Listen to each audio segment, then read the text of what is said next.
বিসমিল্লাহির রহমানির রহিম। Voice of people with কাজলের পক্ষ থেকে জানাই অভিনন্দন।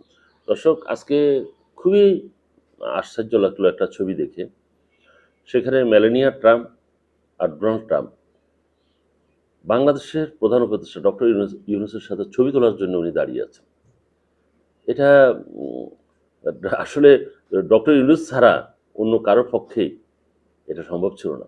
বাংলাদেশের একজন প্রধান উপদেষ্টা সেখানে যেখানে প্রায় ১৯২ দেশের রাষ্ট্রপ্রধানরা ওখানে উপস্থিত আছেন।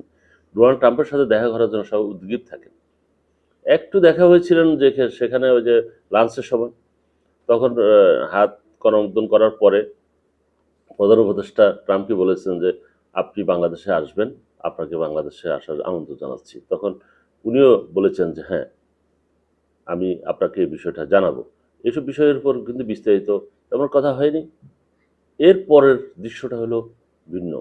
যখন জাতিসংঘ ভাষণের পরে সাইড লাইনে তখন মেলানিয়া ট্রাম্প এবং ডোনাল্ড ট্রাম্প সম্ভবত সেখানে অন্য কোনো রাষ্ট্রপ্রধানের সাথে কথা বলছিলেন। সেখান থেকে এসে তিনি প্রধান উপদেষ্টার যে ইয়ে আছে যেখানে উনি থাকেন সেখানে আসছেন। এসে তখন উনি প্রধান উপদেষ্টার সাথে কথা বলেছেন এবং উনি খোঁজখবর নিয়েছেন এবং ছবি তুলেছেন।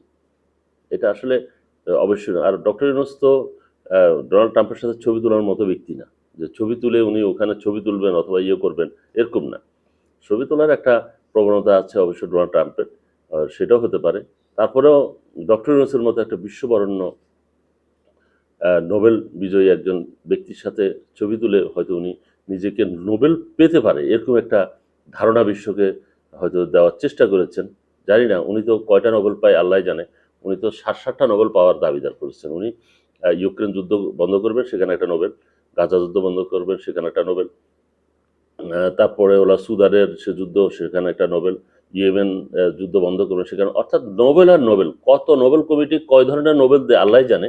কিন্তু উনি নোবেলের জন্য অলরেডি ইসরায়েলের যে প্রধানমন্ত্রী উনি কিন্তু নোবেলের জন্য ইয়ে দিয়েছেন, প্রেয়ার দিয়েছেন কিন্তু। যে না, ওনাকে নোবেল শান্তিতে নোবেল দিতে হবে। এরকম একটা হয়েছে, শান্তিতে। অর্থাৎ অর্থাৎ উনি সারা বিশ্বের শান্তির জন্য কাজ করে যাচ্ছে। আমরা তো শান্তি কি শান্তি করতেছে এটা আমরা দেখতে পাচ্ছি।